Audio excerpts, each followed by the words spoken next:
Well, my car got stuck about half a block down that way. Now I'm walking home, which is about a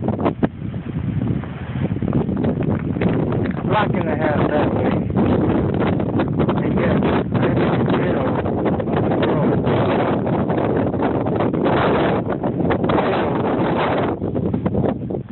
And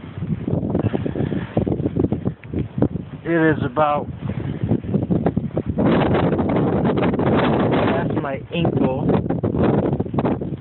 past my ankle and past my knee in most parts.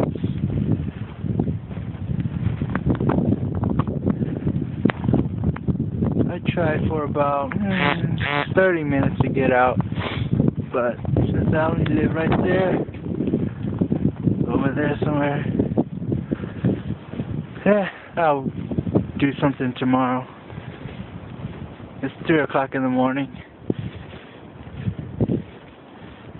and I'm cold, and the snow is coming down,